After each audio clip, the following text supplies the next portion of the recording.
Friend, welcome to my YouTube channel Arjun Kasariya. तो my dear friends, आज हम जो डिस्कस करने वाले हैं टेंस का पार्ट नंबर 2, जो इसमें बहुत ट्रिक्स बताए हैं। जो आपका जो फर्स्ट ट्रिक यानी फर्स्ट वीडियो आप टेंस का पार्ट नंबर 1 नहीं देखे हैं तो आई रिक्वेस्ट यू एक बार उसको जाकर ज़रूर देखें, ताकि आपका कोई कंफ्यूज इसमें नहीं होगा, आपको पूरा डिटेल समझ में आ जाएगा। ठीक है, तो आज हमारा टॉपिक है कि प्रेजेंट इंडेफिनिट टेंस को मतलब नेगेटिव सेंटेंस बनाने के नियम, इंट्रोगेटिव सेंटेंस बनाने के नियम और WH वर्ड सेंटेंस में बनाने के नियम। ठीक है, तो चलिए स्टार्ट करते हैं। तो यहाँ हमारा रूल है कि प्रेजेंट इंडेफिनिट टेंस को नेगेटिव सेंटेंस में बनाने के नियम क्या होता है। ठीक है, तो हम गिवन राइट किए हैं, तो सब्जेक्ट प्लस डू या डॉज प्लस, ठीक है, subject plus does plus do plus not plus main verb 1 plus object. अब यहाँ आपको एक प्रॉब्लम आ जाती है कि प्रेजेंट इंडेफिनिट टेंस में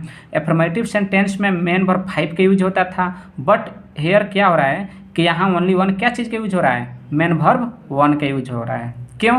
क्योंकि इसका रूल क्या हो गया है, नेगेटिव हो गया है। सिर्फ एफर्मेटिव सेंटेंस में I want to say that कि only one present affirmative sentence में मेन वर्ब 5 का यूज किया जाता है। अनदर जो रूल रहेगा लाइक दैट नेगेटिव, इंट्रोगेटिव या WH वर्ड, उसमें मेन वर्ब 1 का यूज किया जाता है। ओके, तो देखिए इसलिए यहाँ क्या हुआ है, मेन वर्ब 1 का यूज किया गया है और यहाँ डू डॉज का प्रयोग किया गया है। तो जैसे राम आम नहीं खाता है, तो राम आम नहीं खाता है, तो हमने प्रीवियस क्लास में बताया था टेंस का मतलब प्रेजेंट इंडेफिनिट टेंस का पार्ट नंबर 1 में कि जो सिंगुलर रहता है सब्जेक्ट के अनुसार वर्ब गाइड होता है। यानी सब्जेक्ट सिंगुलर रहेगा तो वर्ब को भी क्या करेंगे, सिंगुलर बनाएंगे। वर्ब में एस या ES लगाकर वर्ब को क्या करेंगे, सिंगुलर बना देंगे। बट वर्ब यानी सब्जेक्ट प्लूरल रहेगा तो वर्ब जैसे कि तैसे जो रहता है वैसे राइट कर देंगे। लेकिन यहाँ देखिए क्या है, वहाँ तो मेन वर्ब 1 या मेन वर्ब 5 यूज करते थे, लेकिन यहाँ सिंगुलर या प्लूरल रहेगा सब्जेक्ट, तब क्या यूज करेंगे, ये समस्या आ रही है। तो पहले ये देख लीजिए, यदि सब्जेक्ट आपका, ठीक है, I we you they plural name, I का मतलब मैं, वी का मतलब हम लोग, यू का मतलब तुम लोग या आप लोग, दे का मतलब वे लोग, या प्लूरल नेम का मतलब हो गया एक से अधिक नेम दिया हो, या तो उसके साथ क्या होगा जी, डू का प्रयोग होगा, क्योंकि ये सब क्या चीज़ में आता है, प्लूरल में आता है। लेकिन बाय द वे सब्जेक्ट अगर आपको वहाँ दे दे ही सी इट या वन नेम, मतलब वह या फिर एक यानी सिंगुलर नेम दे दे, तो वहाँ क्या चीज़ का यूज होगा जी, डॉज का यूज होगा। क्यों? यानी कहने का मतलब है कि डॉज आपका क्या हो गया, डॉज आपका SN हो गया। SN का मतलब हुआ सिंगुलर नंबर, ठीक है, और डू क्या हो गया आपका, प्लूरल नंबर। आगे समझ में? तो आप ये इजी तरीके से समझ सकते हैं कि राम आम नहीं खाता है, तो क्या हुआ, Ram does not eat a mango. तो आप पहले रूल देखिए, इसका स्ट्रक्चर देखिए कि सब्जेक्ट प्लस डू या डॉज मतलब डॉज डू, एक तो समझ में आपका आ गया कि सिंगुलर के साथ डॉज का यूज होगा। कब? जब सब्जेक्ट सिंगुलर रहेगा तब डॉज लिखेंगे, अगर प्लूरल रहेगा तो डू लिखेंगे। उसके बाद नॉट, उसके बाद मेन वर्ब 1, ओनली वन, ये सिंगुलर हो या प्लूरल हो, लेकिन मेन वर्ब 1 का ही यूज होगा।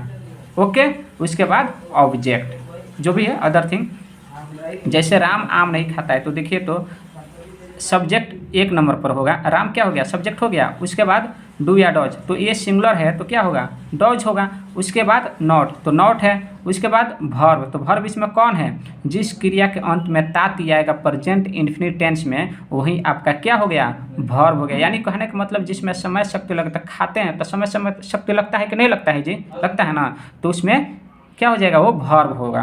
तो ईट ए मैंगो, यहाँ एक यूज इसलिए किया गया कि सेंटेंस क्या है, सिंगुलर में है, इसलिए ए मैंगो हो गया। Doubt clear? अब दूसरा सेंटेंस देखते हैं।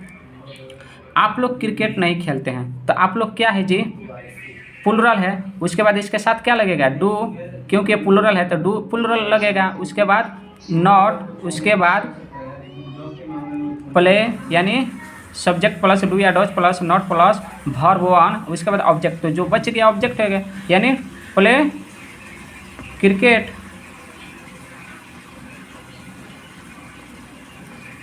समझ गए? तो you do not play to cricket. आगे समझ में? अब देखिए सीता नहीं रोती है, तो क्या होगा जी, सीता, ये सीता क्या है, सिंगुलर नंबर है, तो क्या लगेगा यहाँ डॉज, उसके बाद नॉट, उसके बाद वीप। तो ये दो जो सेंटेंस यहाँ पे दिख रहा है, मैं अंग्रेजी नहीं बोलता हूँ, क्या होगा, I don't know speak English. आ रहा समझ में ना। तो आप इसको अपने ट्राई कीजिए बनाने के, ये अकॉर्डिंग टू रूल, जो ये आपको रूल दिख रहा है, ठीक ना, इस रूल के अनुसार आप ये दो सेंटेंस बनाने का ट्राई कीजिए। सीता और गीता विद्यालय नहीं जाती है, ठीक है। अब देखेंगे हमारा अगला रूल क्या है। प्रेजेंट इंडेफिनिट टेंस को इंट्रोगेटिव सेंटेंस में बनाने का नियम, ठीक है। ये तो था नेगेटिव सेंटेंस में, अब negative interrogative sentence. Interrogative sentence का मतलब होता है क्वेश्चन वर्ड। आ रहा समझ में। जैसे इसका स्ट्रक्चर यानी रूल देखते हैं, डू या डॉज। अब यानी कहने का मतलब है शुरुआत में अगर आप क्या यूज करते हैं तो क्या हो जाएगा, डू डॉज बाहर आ जाएगा। लेकिन डू डॉज कब बाहर आएगा जी, सब्जेक्ट के अनुसार डू या डॉज बाहर आएगा। तो डू या does plus subject plus main verb one plus object और उसके बाद क्वेश्चन मार्क है। अगर ये क्वेश्चन मार्क आप नहीं दे रहे हैं तो आपका सेंटेंस जो है टोटली रॉन्ग हो जाता है, और रॉन्ग हो जाएगा ही। जैसे देखिए यहाँ, क्या आप अंग्रेजी जानते हैं, तो इसका इंग्लिश क्या होगा जी, क्या आप अंग्रेजी जानते हैं। तो सबसे पहले ऐसे सेंटेंस आपको दिखेगा शुरुआत में क्या वाला, और उसमें क्या आप अंग्रेजी जानते हैं यानी ताती हैं, ठीक है। तो सबसे पहले आप उसमें सब्जेक्ट पर गाइड कीजिए, फोकस कीजिएगा कि सब्जेक्ट सिंगुलर है या प्लूरल है। तो आप तो क्या है, प्लूरल है, तो प्लूरल रहेगा, तो प्लूरल के ही अनुसार आपको डू या डोज लगाना है। तो यहाँ क्या बाहर निकलेगा जी, डू निकलेगा। क्यों, क्योंकि सब्जेक्ट आपका प्लूरल है। तो डू डॉज में से एक हो गया, उसके बाद सब्जेक्ट, तो सब्जेक्ट क्या हो गया, यू। उसके बाद वर्ब, तो वर्ब क्या है, ताती वाला, हाँ इसमें समझ सकते लग रहा है। तो क्या हो गया, नो। उसके बाद डू यू नो इंग्लिश, अंग्रेजी क्या हो गया, ऑब्जेक्ट हो गया। समझ गए। क्या वे लोग बस से पटना जाते हैं, तो यहाँ पर भी देख लीजिए कि यहाँ क्या है, क्वेश्चन वर्ड है यानी इंट्रोगेटिव सेंटेंस है। तो इसका इंग्लिश क्या होगा जी, वे लोग क्या है आपका प्लूरल है, तो ये डू बाहर आ जाएगा। उसके बाद सब्जेक्ट यानी दे, उसके बाद क्या रहेगा, डू दे, उसके बाद वर्ब, तो वर्ब क्या है, जाते, तो गो, उसके बाद ऑब्जेक्ट टू पटना। उसके बाद ये लास्ट जो बच जा रहा है आपका, बस से ट्रेन से, ये सब चीज़ बेसिक्स में आप लोग का स्टडी करा चुका हूँ, ठीक है, अच्छे से एक्सप्लेन करके। तो ट्रेन से, बस से, ये सब चीज़ रहेगा, तो क्या हो जाएगा, बाई बस। आगे समझ में। क्या वे लोग पेन से लिखते हैं, तो क्या होगा, do they write with pen भी लिख सकते हैं, या फिर बाई पेन भी लिख सकते हैं। जब आप लोग का प्रीपोजिशन यानी कंजक्शन इंट्रोजक्शन जब पढ़ाएंगे तो विथ कहाँ लगेगा, बाई का कहाँ यूज होगा, आप लोग का टोटल डाउट उसमें क्लियर हो जाएगा। फिलहाल रिसेंटली आप यहाँ बाई या फिर विथ यूज कर सकते हैं, कोई दिक्कत नहीं है, ठीक है। अब ये आपके होमवर्क रहेगा, क्या गीता सीता से बोलती है, ठीक है। अब अगला नियम देखेंगे, प्रेजेंट इंडेफिनिट टेंस को इंट्रोगेटिव या नेगेटिव, मतलब प्रेजेंट इंडेफिनिट टेंस को इंट्रोगेटिव एंड नेगेटिव सेंटेंस में बनाने के लिए। अब इसमें देखिए इंट्रोगेटिव भी रहेगा और नेगेटिव भी रहेगा, दोनों को मिलाकर सेंटेंस हम कैसे बोलते हैं या फिर बनाते हैं। तो इसका रूल क्या होगा, डू या dose plus subject plus not plus main verb one plus object. तो सिर्फ आपको माइंड में रूल रखना है। अगर आपको रूल याद रहेगा तो कोई भी इंग्लिश का सेंटेंस टेंस में आने दीजिए, बिंदास उसको आराम से बोल सकते हैं और बना सकते हैं without money any hesitation. Okay, तो देखिए, क्या आप लोग अंग्रेजी नहीं जानते हैं, तो रूल के अनुसार बनाते हैं। क्या आप लोग अंग्रेजी नहीं जानते हैं, तो क्या होगा, डू यू नो, यहाँ नॉट हो जाएगा, सॉरी यहाँ नॉट होगा। क्यों, because a present indefinite tense interrogative and negative दोनों है, इसलिए। तो डू यू नॉट नो, ठीक ना। उसके बाद इंग्लिश, और एक क्वेश्चन मार्क देना कंपलसरी है। अगर एक क्वेश्चन मार्क यहाँ नहीं देते हैं तो टोटली आपका सेंटेंस रॉन्ग हो जाएगा। तो क्या हुआ, क्या आप लोग अंग्रेजी नहीं जानते हैं, तो do you not know English. क्या वे लोग अंग्रेजी नहीं लिखते हैं? तो क्या हो जाएगा यहाँ पे, do they not write English? देख रहे हैं ना, डू या does plus subject plus not plus main verb one plus subject, तो वही ना, डू या does plus subject plus not, यहाँ रूल के अनुसार ही बना रहे हैं और रूल के ही अनुसार बनाना है। ओके, अब हम नेक्स्ट रूल देखेंगे कि प्रेजेंट इंडेफिनिट टेंस को WH वर्ड सेंटेंस में बनाने का रूल क्या होता है। WH वर्ड का मतलब एक्चुअली होता है यदि किसी सेंटेंस के बीच में कब, क्यों, कैसे, कहाँ, किस, ये सब जो आ जाए इसको क्या बोलते हैं, WH वर्ड सेंटेंस यानी WH वर्ड बोलते हैं। जैसे आप देख सकते हैं यहाँ कि WH वर्ड आपको कौन कौन सा होता है, मतलब कब, क्या, क्यों, कैसे, सब क्या है, WH वर्ड है, ठीक ना।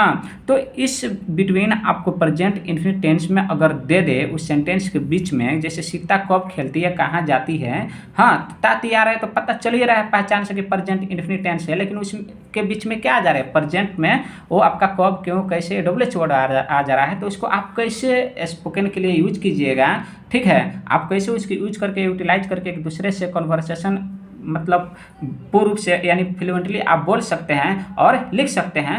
तो इसी रूल को आप फॉलो करके आप बिंदास बोल भी सकते हैं और राइट भी कर सकते हैं any hesitation, without any hesitation के साथ, ठीक है। तो देखिए यहाँ तो WH वर्ड सबसे पहले हम जानेंगे कि कौन कौन होता है। तो WH वर्ड में 7 होता है, what, which, why, when, how, where, who, ठीक है।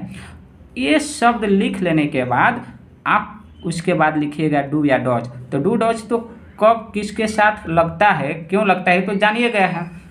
ऐसा किताबी भाषा में आपको जानना ये नेसेसरी नहीं है कि थर्ड पर्सन सिंगुलर नंबर के साथ डॉज का प्रयोग होता है और बाकी अनदर के साथ डू का प्रयोग होता है, वो लंबा प्रोसेस हो गया। इसलिए मैं शॉर्टकट में ही बताया हूँ कि आई, वी, यू, दे और प्लूरल नेम के साथ आपका डू का यूज होगा और बाकी अनदर सिंगुलर के साथ डॉज का प्रयोग होगा। That's all, nothing special. Okay, तो अपना रूल क्या है, ये शब्द लिख लेने के बाद डू या डॉज लिखेंगे, उसके बाद सब्जेक्ट, उसके बाद मेन वर्ब वन, उसके बाद ऑब्जेक्ट और ये कंपल्सरी रहेगा आपका question mark. Okay, got it. अब आगे देखिए क्या है रूल के अनुसार इसका। तो आप लोग कब विद्यालय जाते हैं, तो देखिए तो ये हिंदिया में ये जो हिंदी सेंटेंस है इसमें कब आ गया जी, तो कब को क्या लिखेंगे, शुरुआत में लिखेंगे। तो कब का इंग्लिश क्या होगा जी, व्हेन। उसके बाद रूल हमारा क्या बोल रहा है, डू या डॉज। तो यहाँ डू या डॉज किसके अनुसार गाइड होगा जी, सब्जेक्ट के अनुसार डू डॉज लगेगा। यदि सब्जेक्ट सिंगुलर रहेगा तो डॉज, आप प्लूरल रहेगा तो डू। तो यहाँ सब्जेक्ट यानी शुरुआत वाला देखे तो आप लोग क्या है, प्लूरल है, तो आँख मूंद कर आप यहाँ राइट कर दीजिए डू। आ रहा समझ में ना। तो व्हेन डू, उसके बाद क्या है सब्जेक्ट, तो सब्जेक्ट कौन है आप लोग, तो यू। उसके बाद मेन वर्ब, वर्ब इसमें कौन है, जिसमें ताती लगा रहे यानी जिसमें समय शक्ति लगे, तो यही है ना जी। तो क्या होगा जी, गो। उसके बाद ऑब्जेक्ट, ऑब्जेक्ट क्या है, विद्यालय, टू स्कूल। और उसके बाद क्वेश्चन मार्क यहाँ दिया हुआ है, ठीक है। सीता और गीता क्यों हिंदी बोलती है, हाँ समझ रहे हैं, सीता और गीता इसमें दो नेम हो गया तो क्या लगेगा, डॉज लगेगा। तो क्यों को बाहर निकालेंगे तो क्या होगा जी, वाई। उसके बाद डू, डू इसलिए लगा है कि दो नेम है यानी प्लूरल नेम बोलेंगे, सीता एंड गीता हो गया, यानी WH word plus do plus subject. तो यहाँ से यहाँ तक सब्जेक्ट हो गया। उसके बाद आपका मेन वर्ब, वर्ब कौन है, बोलना, तो स्पीक। उसके बाद ऑब्जेक्ट, तो ऑब्जेक्ट इसमें क्या बच गया, हिंदी, तो हिंदी। उसके बाद क्वेश्चन मार्क, समझ गए। अब ये छोटी छोटी जो इजी सेंटेंस है ये होमवर्क आप लोग के लिए है। मैं कहाँ रहता हूँ, वह क्या काम करती है, वे लोग क्यों हिंदी बोलते हैं। अब इसके अलावा इस सेंटेंस के अलावा प्रेजेंट इंडेफिनिट टेंस है जो मुख्य मतलब पूर्ण रूप से उसको परफेक्टली यूज किया जाता है स्पोकन कन्वर्सेशन में, ठीक है। तो उसको एडवांस के तौर पर जाना जाता है। तो थोड़ा सा ट्रिक जान लेते हैं कि उस क्या क्या ट्रिक है। ओके, यहाँ देखिए, यह एडवांस के तौर पर हमने प्रेजेंट इंडेफिनिट टेंस में एडवांस के तौर पर हमने जो सेंटेंस राइट कर सकते हैं और बोल सकते हैं, ठीक है। वो कौन सा ऐसा ट्रिक होता है, ट्रिक के अकॉर्डिंग हम ये फॉलो करके आप लोग को समझाया हूँ और बताने जा रहा हूँ, ठीक है।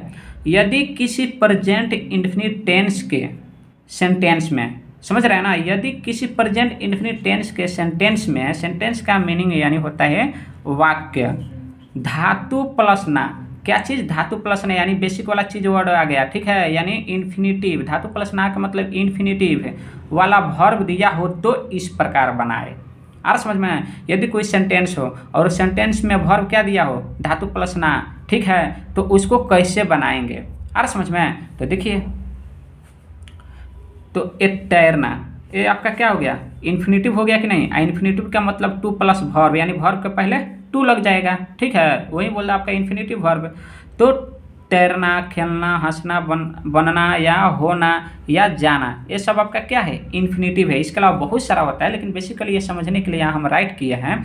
तो इस वर्ड के पहले, यानी एक क्रिया के पहले, ये शब्द के पहले हम क्या लगा देंगे, टू लगा देंगे। तो क्या हो जाएगा जी, क्यों लगाएंगे, क्योंकि ये धातु प्लस ना है, धातु प्लस तो आप तो जानते ही हैं, हाँ।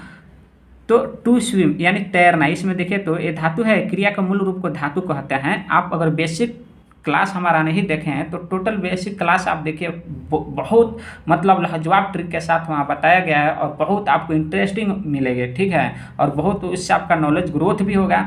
और उसके बाद ये देखिए तो और आप बिना फ्लुएंट मतलब बिना किसी हेजिटेशन के साथ आप फ्लुएंटली किसी से इंग्लिश में बात कर सकते हैं, जितना हम अभी तक स्टडी कराए हैं उसको यूज करके, ठीक है। तो तैरना क्या होगा, टू स्विम, फिर खेलना क्या होगा, टू प्ले, हंसना क्या होगा, टू लाफ, बनना होना के क्या होगा, टू बी, और जाना के क्या होगा जी, टू गो। ये ना लग गया इसलिए इसके पहले टू लगाया गया है। या फिर आप किसी इंग्लिश सेंटेंस यानी इंग्लिश एक्सरसाइज किसी बुक में आप बना रहे होते हैं तो देखिएगा नीचे जो वोकैबुलरी जो दिया रहता है, नचना, हंसना, खाना पीना, वो सबके पहले क्या लगा रहता है, टू लगा रहता है, ठीक है। देखिएगा वो वोकैबुलरी जो दिया रहता है ना, वोकैबुलरी के नीचे वो जिसमें वो सब वैसा ही रहता है, ठीक है।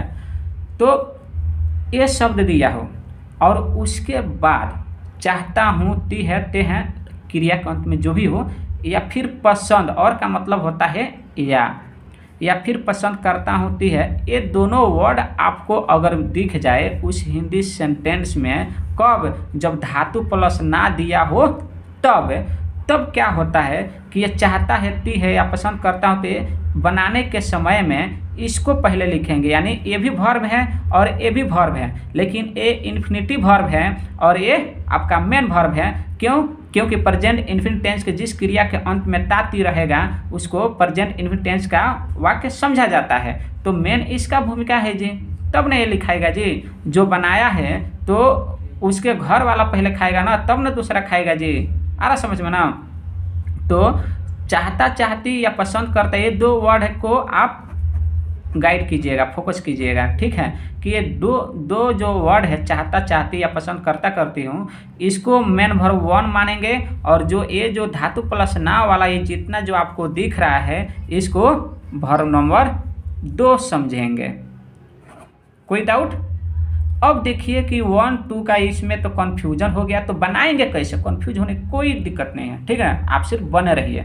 तो देखिए यहाँ रूल हमने क्या राइट किए हैं कि सब्जेक्ट प्लस मेन वर्ब 1 या मेन वर्ब 5। अब यहाँ देखिए ये प्रेजेंट इन्फिनिट टेंस का एफर्मेटिव सेंटेंस है, यानी उसमें नॉट, WH वर्ड, ये सब कब, क्यों, कैसे नहीं दिया हो तो समझ लेना है कि वो प्रेजेंट पॉजिटिव सेंटेंस है, एफर्मेटिव सेंटेंस, अब उसको असर्टिव सेंटेंस भी कह सकते हैं, आ रहा समझ में। तो subject plus main verb 1 main verb 5 plus 2, यानी 2 का मतलब क्या हुआ, धातु प्लस ना, नानी वाला, यानी इन्फिनिटिव, उसके बाद ऑब्जेक्ट, यानी कहने का मतलब है कि सब्जेक्ट के अनुसार आपको वर्ब गाइड करना है। सब्जेक्ट प्लुरल रहेगा तो मेन वर्ब यूज करना है, और सब्जेक्ट सिंगुलर रहेगा तो मेन वर्ब 5 का यूज करना है। तो मेन वर्ब 5 का मतलब वर्ब में एस या ES लग जाता है।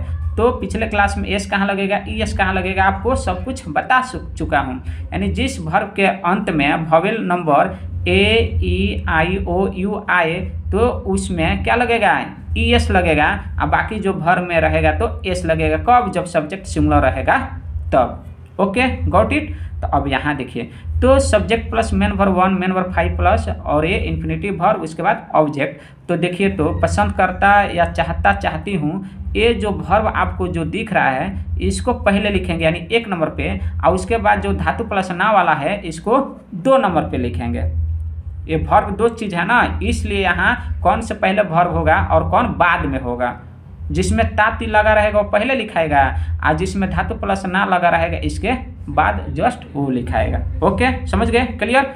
तो देखिए यहाँ मैं तैरना जानता हूँ, मैं तैरना चाहता हूँ, सॉरी मैं तैरना चाहता हूँ। तो यहाँ देखिए बनाएंगे रूल के अकॉर्डिंग सब्जेक्ट। तो यहाँ सब्जेक्ट क्या है, आई। तो आई क्या प्लूरल में आता है, ठीक है, अपवाद है। तो यहाँ क्या होगा जी, चाहता हूँ। तो क्या होगा चाहने का इंग्लिश जी, वांट होगा। समझ गए। यानी तैरना, यानी यहाँ लिख देते हैं तैरना और पसंद करना का इंग्लिश, तैरना का आपका स्विम होता है और पसंद करना का आपका लाइक होता है। समझ गए। तो यहाँ देखिए मैं तैरना चाहता हूँ, तो आई वांट, या फिर आप ये चीज़ देखिए यहाँ तैरना यहाँ पर एक्चुअली नहीं लिखना चाहिए था, ठीक है। यहाँ पर आपको चलिए फिर ठीक है, ये समझ गए। चाहता हूँ, पसंद करता हूँ या फिर चाहता हूँ, ये सब दिया रहेगा तो क्या होगा, वांट होगा। यानी कहने का मैं तैरने का स्विम, पसंद करना का लाइक, चाहता हूँ। तो हमको ये जो दो दिख रहा है ना, पसंद करना और चाहता, यही दो को फोकस करना है। ये चीज़ तो आपको ऊपर समझा ही दिया हूँ कि पसंद करना और चाहता का इंग्लिश क्या होगा, ये वाला होगा वांट, और लाइक पसंद करना का और चाहता का वांट होगा। तो इस सब्जेक्ट के अनुसार इसमें SIS लगाएंगे, ठीक है। तो मैं तैरना चाहता हूँ, तो आई वांट टू, रूल देखिए subject plus main verb 1 main verb 5। तो मेन वर्ब 1 हो गया, उसके बाद टू अब वर्ब, यानी टू वर्ब, यानी वर्ब कौन, इन्फिनिटिव वाला। तो क्या होगा, स्विम। समझ गए। अब ये देखिए वह बोलना पसंद करती है, तो क्या होगा जी, सी क्यों लगाया, क्योंकि ये सेंटेंस से पता चल रहा है कि वो स्त्री यानी क्या है, लेडीज है। आ रहा समझ में, इसलिए सी का यूज होगा। तो सी, उसके बाद रूल देखिए मेन वर्ब 1 मेन वर्ब 5। तो इसमें वर्ब क्या है, पसंद करती है, ये वाला, इसको पहले लिखेंगे। तो क्या होगा जी, लाइक। तो एक क्रिया के अंत में ई आया है, इसलिए भवेल है, इसलिए एस लग गया। तो क्या हो गया, लाइक्स हो गया। तो इसमें एस क्यों लगा जी, क्योंकि ये सब्जेक्ट सिंगुलर है, इसलिए वर्ब को भी क्या करेंगे, सिंगुलर बनाएंगे। ये वर्ब अपवाद था, यानी प्लूरल में आता है, इसलिए वर्ब में SES यहाँ पे नहीं लगाए। तो she likes speak to speak. To क्यों लगाए, क्योंकि यहाँ धातु प्लस ना है, यानी मेन वर्ब 1 ए हो गया और यहाँ से मेन वर्ब 2 ए हो गया। समझ गए। मैं धनी होना चाहता हूँ, आप लोग ईमानदार बनना चाहते हैं। ये दो होमवर्क आप लोग के लिए। अब दूसरा ट्रिक हमारा देखिए कि वो क्या है। दूसरा ट्रिक हमारा यह है, ठीक है, यदि किसी प्रेजेंट इंडेफिनिट टेंस में, यदि किसी प्रेजेंट इंडेफिनिट टेंस में धातु प्लस ना, उसी के जैसा, लेकिन इसमें थोड़ा सा डिफरेंट है। उसमें चाहता और पसंद करता था ना था, लेकिन इसमें अदर वर्ड है कि यदि किसी प्रेजेंट इंडेफिनिट टेंस में धातु प्लस ना प्लस जानता हूँ ती है ये शब्द रहेगा। कौन सा, जानता जानती वाला शब्द रहेगा, ना कि आपका चाहता या पसंद करता। चाहता और पसंद करता वाला वर्ड के लिए अलग रूल आपको बताया, और उसमें जानना यानी जानता शब्द रहेगा और उसमें भी धातु प्लस ना रहेगा, तो इसका रूल यानी यहाँ कार्य विधि होने की संबोधित करता है। आ रहा समझ में।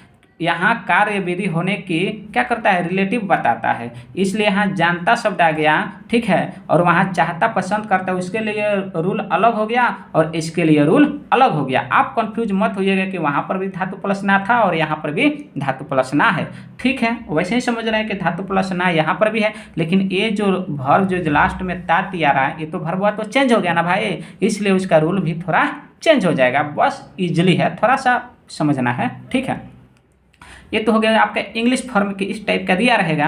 तो इंग्लिश फॉर्म क्या होगा, ये हिंदी फॉर्म हो गया, तो इंग्लिश फॉर्म क्या होगा। तो यहाँ देखिए इस तरह का अगर धातु प्लस ना दिया और जाता जाति दिया रहेगा, तो उसमें हाउ लगाएंगे। कब, धातु प्लस ना वाला वर्डवा के पहले। समझ गए। यानी कहने का मतलब है कि इस तरह से आपको हिंदी वर्ड में आपको ऐसा वर्ड सेंटेंस दिख जाए प्रेजेंट इंडेफिनिट टेंस में, ठीक है, तो जानता शब्द दिख जाए तो हाउ उसमें यूज करेंगे। और उसके बाद इन्फिनेटिव। इन्फिनेटिव का मतलब धातु प्लस ना यानी टू प्लस वर्ब के द्वारा हम इसको यूज करके बनाएंगे। तो देखिए इसका ट्रिक क्या है और रूल क्या है। तो subject plus main verb 1 main verb 5 कौन सा जानता वाला शब्द वाला लिखेंगे, किसके अनुसार, सब्जेक्ट के अनुसार इसमें एस लगेगा, ठीक है।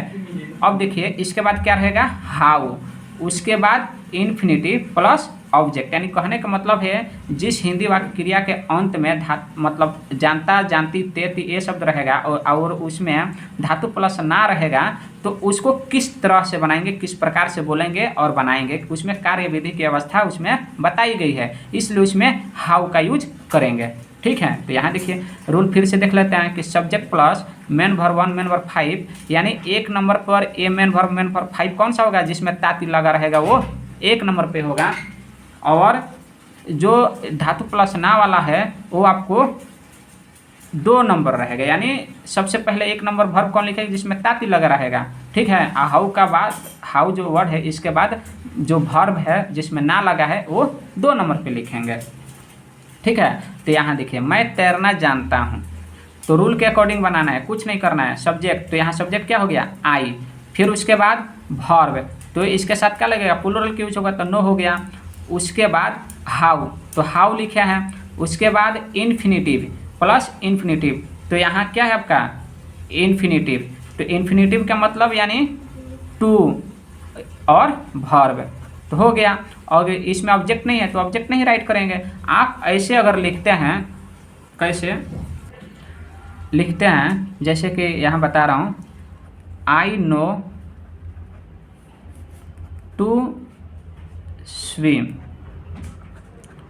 आई नो टू स्विम, तो ये आपका जो सेंटेंस क्या होगा, राइट होगा कि रॉन्ग होगा, टोटली रॉन्ग हो जाएगा। क्यों, क्योंकि इसमें आपको रूल बता दिया हूँ कि जिस हिंदी क्रिया के अंत में ताती आएगा और उसके पहले ताती वाला वर्ड के पहले यानी जानता वर्ड रहेगा, दूसरा कोई नहीं जानता वर्ड रहेगा, जानना, ठीक है, यानी कार्य विधि की अवस्था बता रहा है कि आप तैरते हैं तो कैसे तैरते हैं, जानते हैं तब न तैरते हैं, यानी कार्य विधि का अवस्था बता रहा है यहाँ, ठीक है। तो जानता वर्ड आपको दिख जाएगा, उसके पहले धातु प्लस ना वाला वर्ब रहेगा तो उसमें हाउ का यूज करेंगे, लेकिन यहाँ हाउ का यूज हुआ है भाई, नहीं हुआ है, आ रहा समझ में, इसलिए रॉन्ग हो जाएगा। ओके, कभी कभी कोई यूज कर लेता है, लेकिन बाय द वे अगर वो नहीं जानता होगा तो यूज कर सकता है, लेकिन वो प्रॉपरली क्या हो जाएगा, रॉन्ग हो जाएगा, प्रॉपरली वो राइट नहीं होगा, प्रॉपरली आपका राइट ए वाला होगा कि मैं तैरना जानता हूँ, I know how to swim. अब ये देखिए नीचे वाला, या फिर आप इसको ऐसे बोले मुझे तैरना आता है, तो आना का वहाँ कम न मत लिखिए, क्योंकि तैरना जानता या फिर आना बात एक ही हुआ, ठीक ना। वह पढ़ना जानती है या उसे पढ़ना आता है, बात एक ही हुआ, तो क्या होगा जी, सी, उसके बाद मेन वर्ब 1 मेन वर्ब 5, तो इसमें वर्ब ताती वाला जानते हो क्या है, नोज हो गया, क्योंकि सिंगुलर है इसलिए इसमें सिंगुलर एस डालकर बनाएंगे, या ई एस, तो यहाँ लास्ट में वॉवेल नहीं है इसलिए ओनली वन यहाँ एस होगा। उसके बाद हाउ, तो हाउ हो गया, उसके बाद इन्फिनेटिव, इन्फिनेटिव यानी टू रीड, यानी ए वाला लिखेंगे, आ रहा समझ में ना।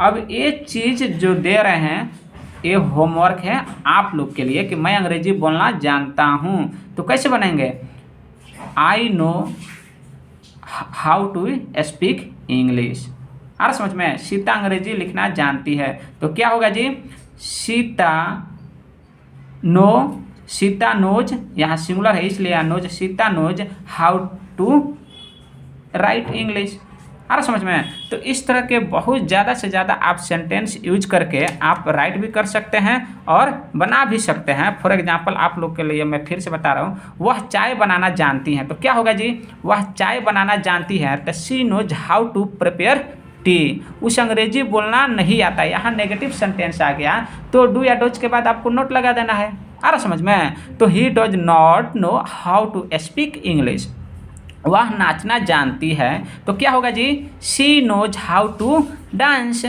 लाता अच्छी तरह गाना जानती है, यानी कहने का मतलब है लाता जो है कार्य विधि जानती है अच्छी तरह, यानी लाता अच्छी तरह गाना गाना जानती है, तो क्या होगा, Lata knows how to sing a song well. तो इस तरह से आपका जानता वाला वर्ड रहेगा, उसके पहले वर्ब रहेगा, धातु प्लस न वाला, तो ये रूल के अकॉर्डिंग आप फॉलो करके बना सकते हैं और कन्वर्सेशन के लिए मोस्टली यूज किया जाता है। ठीक है, बस थोड़ा सा दिमाग लगाना है। अगर ये वीडियो अच्छा लगे तो दोस्त इस चैनल को सब्सक्राइब कीजिए और ज़्यादा से ज़्यादा अपने फ्रेंड्स के पास शेयर कीजिए, ताकि मैं जो भी ट्रिक के साथ इंग्लिश वाला जो भी वीडियो बनाऊं इस तरह का, तो सबसे पहले आपके पास नोटिफिकेशन मिले, ताकि आप इंग्लिश में ज़्यादा से ज़्यादा इंग्लिश ग्रोथ कर सकें। ओके, थैंक यू दोस्त।